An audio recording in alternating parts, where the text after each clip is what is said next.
यदनुचरित लीला कर्ण पीयूष विप्रूत सकृदन विधूत द्वंद्व धर्मा विनष्टा सपदि गृह कुटुंबम दीनमुत्सृज्य दीना बहव इह विहंगा भिक्षुचर्यां चरन्ति।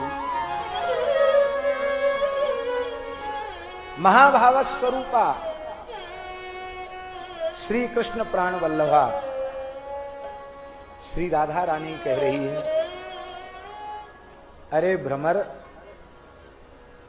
तो यह समझा रहा है हमको कि इनकी लीला कथा की चर्चा और चिंतन छोड़ दो। अरे ये तो संभव नहीं है। क्यों? इनकी लीला कथा बहुत खतरनाक है। जिसकी इच्छा ये हो कि हमारा रोटी कपड़ा मकान सही सलामत रहे, घरवाली ठीक ठाक रहे, लड़के बच्चे मजे में रहें, धंधा पानी बढ़िया से चले, संसार बसा रहे, उजड़े नहीं, ऐसी जिसकी इच्छा हो उसको भूल कर कथा नहीं सुननी चाहिए। राधा रानी कह रही है।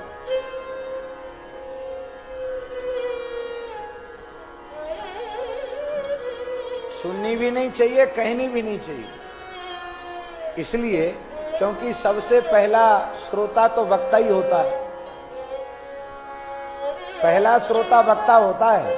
कैसे? आप स्वतंत्र हैं, सुनो सुनो, नहीं सुनो तो। अथवा दिल्ली बंबई कलकत्ता कहीं घूम जाओ अपने मन से और हम सो जाएं और हमारा मन कथा कहते समय दिल्ली बंबई घूमने चला जाए तो बोल पाएंगे? बोलो। तो वक्ता प्रथम श्रोता, वक्ता प्रथम श्रोता है।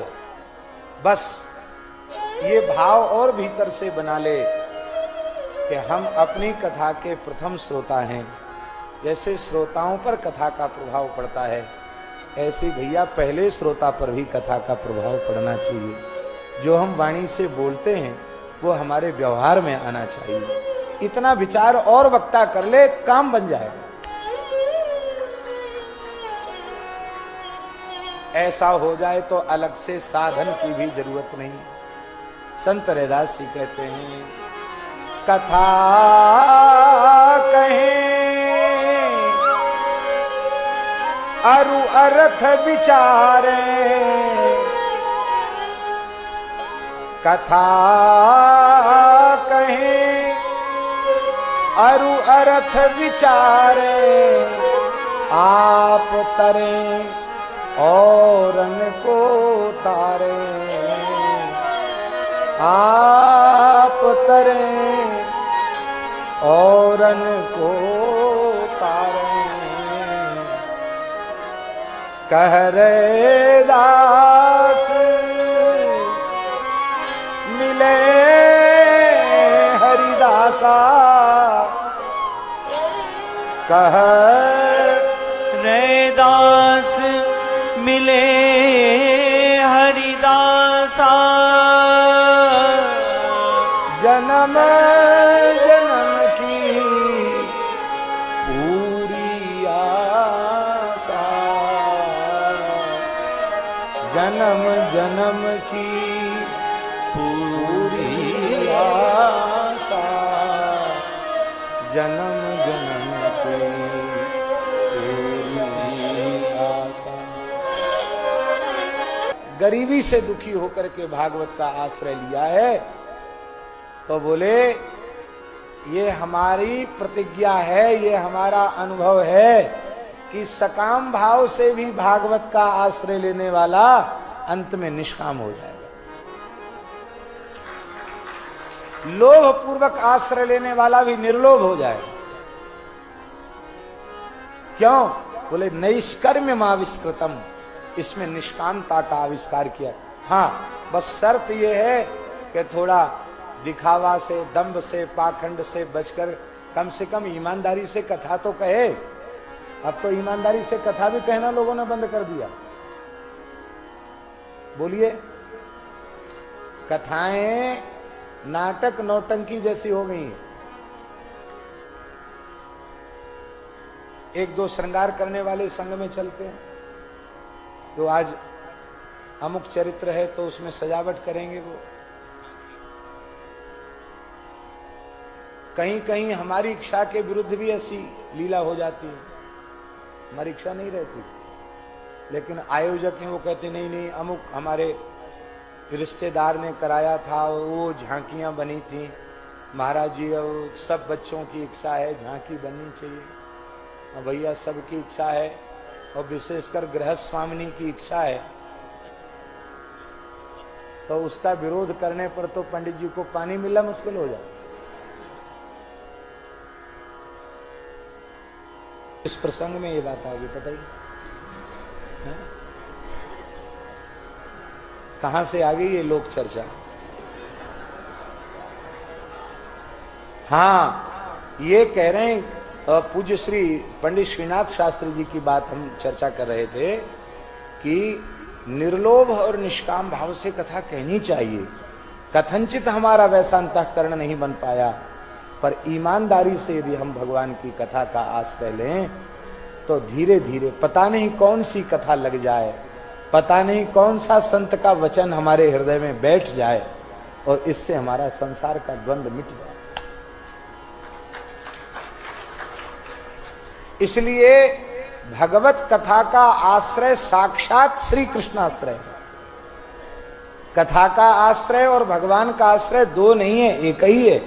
कथाश्रय कृष्णाश्रय ही है। ऐसे ही नाम का आश्रय और भगवान का आश्रय दो नहीं है। नाम का आश्रय साक्षात भगवत आश्रय है। ऐसे ही भगवत स्वरूप संतों का आश्रय भी भगवत आश्रय ही है, क्योंकि भगवान से उनका अभेद हो जाता है।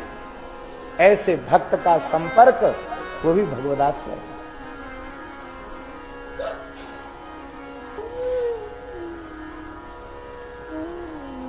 हमारे पूज्य गुरुदेव पहाड़ी बाबा महाराज, खाकसुक वाले महाराज जी भगवत धाम प्रयाण कर गए।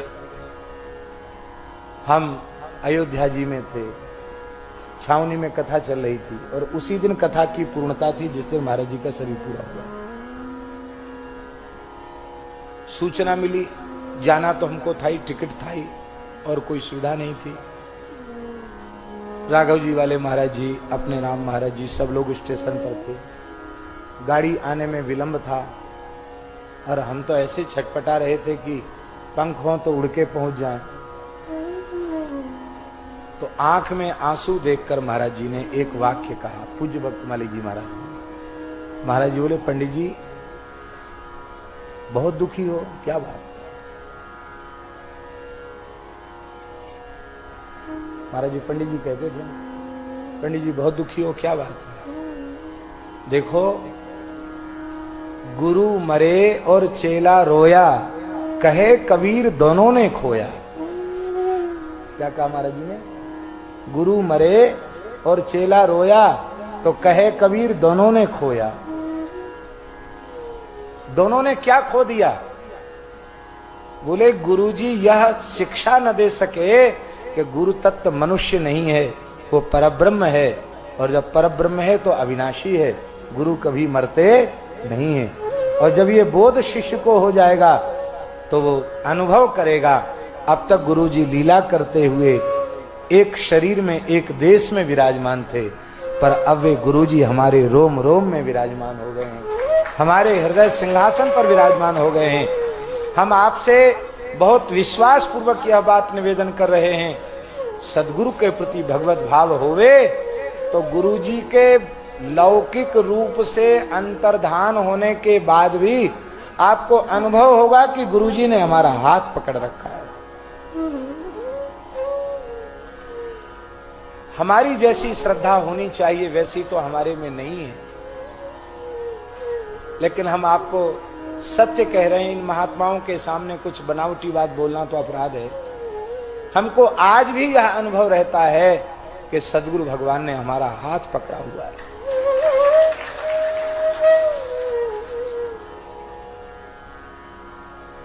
और किसी के लिए भगवान हो न हो, हमारे लिए तो हमारे रघुनाथ जी ही इस रूप में पधारे। कुंज में पधारने वाले हैं, लेकिन यहां तो त्रुटुर युगायते त्वाम अपश्यताम, युगायतम निमेषेण, एक एक निमेष युग के समान बीतता है। बड़ा कठिन है। तब वो श्री जी श्याम श्याम श्याम रटती हैं, हरि रीति जपति शकामम। जयदेव महाप्रभु कह रहे हैं, कहती मरणे व निकामम, अब कोई इलाज नहीं है, मृत्यु ही है बस, अब कुछ नहीं, वो आई नहीं। नायात सखी निर्दयो, हरी सखी वो निर्दय नहीं आया। अब विरह में चिंतन इतना प्रगाढ़ हो जाता है तो श्याम श्याम रटते रटते राधा रानी श्याम सुंदर बन जाती है। अब राधा रानी श्याम सुंदर बन गई, तब उनको राधा रानी का वियोग व्याप्त हो गया महाराज जी। फिर उनको राधा रानी का वियोग व्याप्त हो गया। अब बोले श्री जी अब तक क्यों नहीं आई, मैं पत्र लिखूं। तो राधा राधा रटत श्यामा आप राधा भई। अब वो राधा अब श्याम सुंदर हो गए ना, तो राधा राधा राधा राधा राधा रटते रटते फिर राधा हो गए।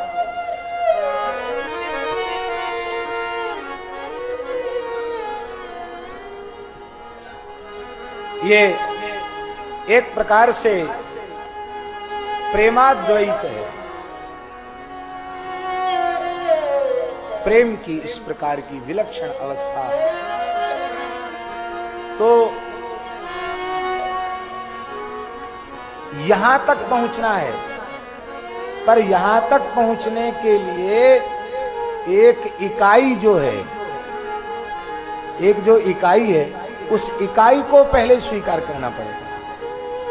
ये संपूर्ण जगत श्री ठाकुर जी श्री जी का स्वरूप है। ये कब समझ में आएगा? ये तब समझ में आएगा जब पहले गुरु तत्व में भगवान को स्वीकार कर लोगे। ये गुरुदेव वह इकाई हैं। यदि उनके रूप में भगवान को स्वीकार नहीं किया तो न ज्ञान की सर्वोच्च अवस्था प्राप्त होगी, ना ही प्रेम की सर्वोच्च अवस्था प्राप्त होगी। फिर नाटक भले ही कुछ करने लग जाओ, जहां पहुंचना है वहां तो नहीं पहुंच सकते। इसलिए भैया गुरु साक्षात परब्रह्म तस्मै श्री गुरवे नमः। माया के प्रति आकर्षण सद्गुरु के अनुग्रह के बिना मिट जाए, ये कम संभव है, अथवा ये कहें संभव नहीं।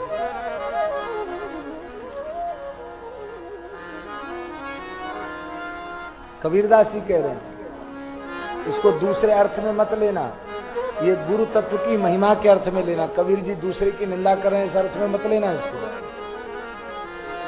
कबीरदास जी कहते हैं बिना बिना दोहराए सीधे सीधे बोला,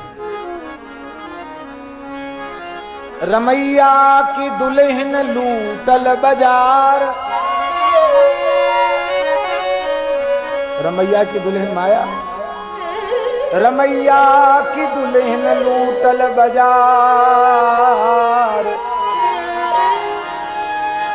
ब्रह्मा लूटे शंकर लूटे, नारद मुनि के परी है पिछाड़। श्रृंगी की मिंगी कर डारी, पारासर के उदर बिदार, कबीरा बच गया साहिब दया से। साहिब माने सदगुरुदेव श्री रामानंद स्वामी जी महाराज। कबीरा बच गया साहिब, साहिब माने सदगुरु दया से। क्या सदगुरु की कृपा है? बोले शब्द डोर गई उतरा पार। गुरुजी ने जो नाम सुनाया था वही शब्द की डोर पकड़ के मैं भवसागर से पार उतर गया। यहाँ किसी की उपेक्षा निंदा में तात्पर्य नहीं है। यहाँ तात्पर्य यह है कि चाहे जैसा जीव हो, चाहे जिस युग में पैदा हुआ हो, सदगुरु का आश्रय ले तो निश्चित वह माया से मुक्त हो जाएगा।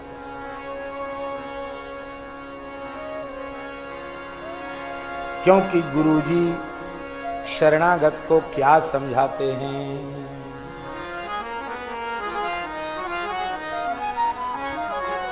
मलुकदास जी का संग ले जाते तो खेत खलिहान मकान दुकान सोना चांदी सब पिताजी संग ले जाते तो फूटी फूटी मरते छाती। पिताजी के लिए भले ही न मरे हो, पर हाय रे हाय बाप मरे सो मरे, हमको तो बेघर कर गया। और महाराज जी जो हालत पुत्र की वही हालत चेला की भी हो जाती। वो कहते अब गुरुजी का उत्सव नहीं मना, कहाँ से मना है उत्सव? स्थान तक तो छोड़ा नहीं, ले गए धर के छाती पे। भैया ये माया इतनी विचित्र है, किसी के संग जाने वाली नहीं है, फिर तुम क्यों माया के आकर्षण में बंधे हो? यदि कथा कहने में और सुनने में ईमानदारी से कहा सुना गया और कहीं एक बूंद का चस्का लग गया लीला का, नाम का, कथा के रस का, तो राधा रानी कह रही हैं तुम्हारा बसा बसाया संसार उजड़ जाएगा, सारे द्वंद्व धर्म नष्ट हो जाएंगे, फिर तुम जब संसार के किसी लायक नहीं रहोगे तो अनुमति भी नहीं लेनी पड़ेगी कि हम घर छोड़ के बाबा जी बने कि न बने। आज संसार के लिए अनुपयोगी सिद्ध हो जाओ, लोग अपने आप हाथ जोड़ लें। और हमारी बात पर आपको विश्वास न हो तो इतना करके देखना, घर में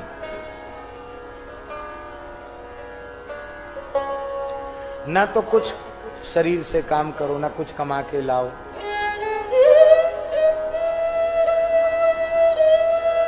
ना तो धन दो, ना शरीर से कुछ करो। सबको बुलाकर कह दो कि देखो भाई सबसे श्रेष्ठ मन है और हमने 16 आना मन आप लोगों को दे दिया।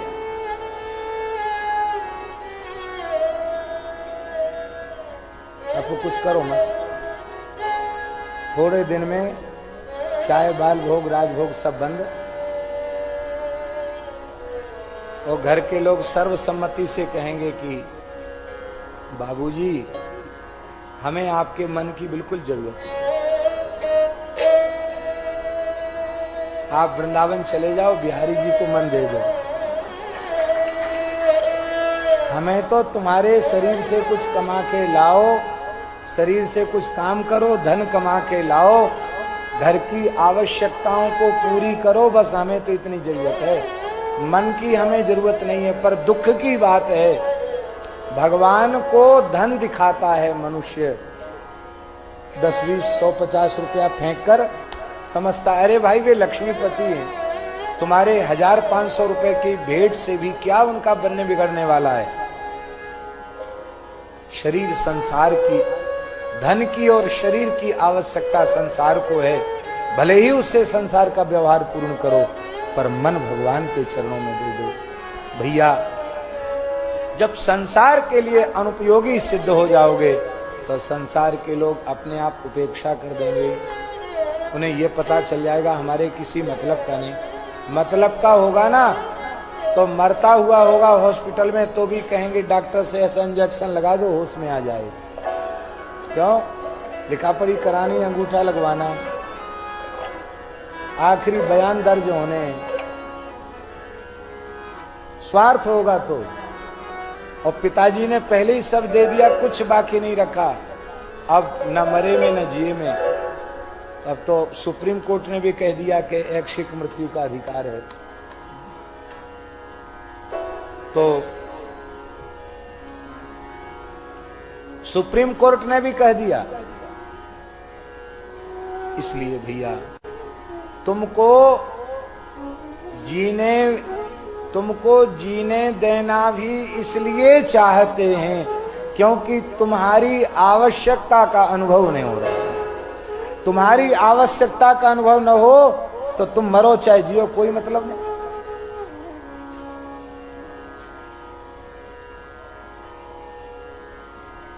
अरे भाई, कब तक संसार के लिए उपयोगी बने रहोगे?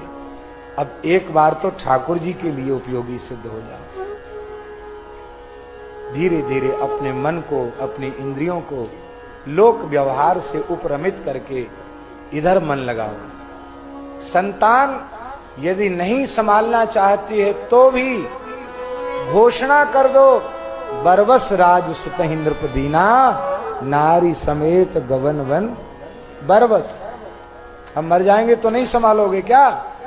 समझ लो हम मर गए हैं। अब हमें भजन करना है, अब हम धामवास करेंगे, अब हम संतों की शरण में रहेंगे। जो हुआ सो हुआ, पर अंत बनी सो बनी, ये निश्चय करना पड़ेगा। बोलो भक्तवत्सल भगवान की जय जय।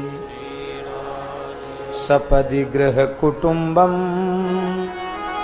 दीनमुत्सृज्य दीना।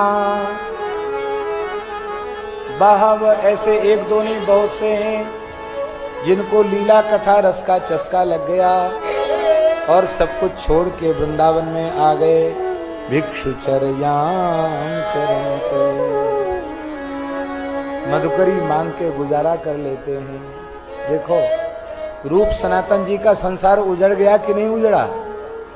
गौड़ देश बंगाल होते सभी अधिकारी राजाओं के समान ऐश्वर्य था। हाय गय भवन भंडार रतन भूभुज उनहरी। लेकिन भगवान नाम का, कथा का, श्री गौरांग महाप्रभु की लीला चरित्र का ऐसा चस्का लगा कि एक क्षण में संसार छूट गया।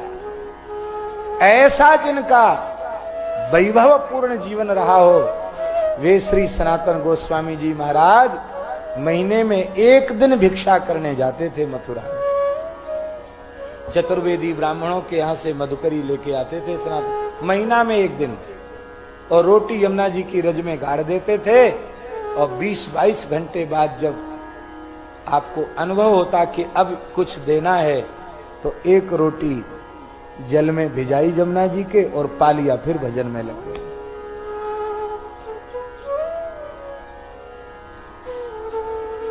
इस प्रकार से सपदि गृह कुटुंबम दीनमुत्सृज्य दीना। बहव इह विहंगा भिक्षुचर्यां चरन्ति। जय जय श्री राधे। तो भगवान की लीला कथा ऐसी है।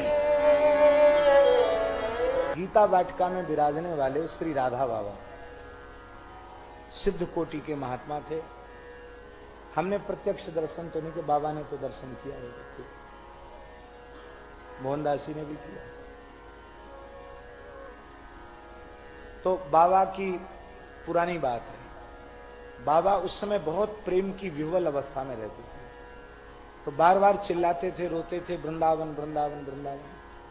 और भाई श्री हनुमान प्रसाद पोद्दार जी ये जानते थे कि इनकी स्थिति वृंदावन रहने की नहीं है, ये नहीं रह सकते। इस अवस्था में इनको संभालेगा कौन? इसलिए मेरे निकट ही रहे, भाई जी की इच्छा थी। तो भाई जी जब बाबा व्याकुल होते तो भाई जी समझा देते, कोई बात नहीं, अब चलेंगे ना हम। और बाबा का निश्चय कि वृंदावन पहुंचकर फिर वृंदावन से बाहर जाएंगे। इसीलिए वो जब आए भाई जी के संग ब्रज यात्रा में, तो कहा ये बिरला मंदिर रुक गए, यहां नहीं आए वृंदावन। वृंदावन पंचकोशी में आ जाएंगे तो बाहर नहीं जाएंगे। तो वृंदावन के ठाकुरों ने और वृंदावन के सिद्ध संतों ने वहीं प्रकट हो गए, उनको दर्शन दे दिए। इतना उच्चतम भाव था उनका वृंदावन के प्रति। तो भाई जी ने समझा दिया, अरे ठीक है स्वामी जी चलेंगे, इतना क्यों परेशान हो, इतना व्याकुल हो रहे हैं, चलेंगे। आप वहां नहीं रह सकते, नहीं अभी आपकी स्थिति ठीक नहीं। एक दिन बाबा को बहुत विरह व्याप्त हुआ, लगा वृंदावन के बिना प्राण निकल जाएंगे। और जब ऐसी स्थिति होती तो ठाकुर जी फिर रह नहीं सकते। ठाकुर जी सामने आ गए, श्री कृष्ण प्रकट हो गए। अब प्रकट हो गए तो दुख दूर हो गया, आनंदित हो गए बाबा। बाबा ने कहा, ठाकुर जी ने कहा, क्यों रो रहे हो? कहा वृंदावन के लिए रो रहे हैं। भगवान बोले, हनुमान प्रसाद पोद्दार जी को जानते हो? वे चलते फिरते वृंदावन हैं, मैं उनके हृदय में निरंतर लीलायमान हूं। कह के ठाकुर जी अंतर्धान हो गए।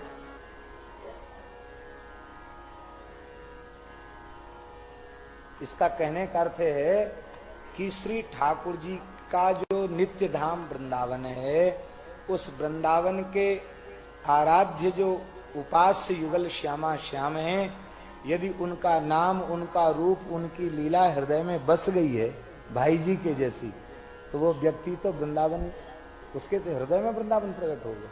हमारो वृंदावन उर और माया काल जहां नहीं व्यापे, जहां रसिक सिरमौर, छूट जात सद असद वासना, मन की दौरा दौर, भगवत रसिक बतायो श्री गुरु अमल अलौकिक ठोर, हमारो वृंदावन उर और।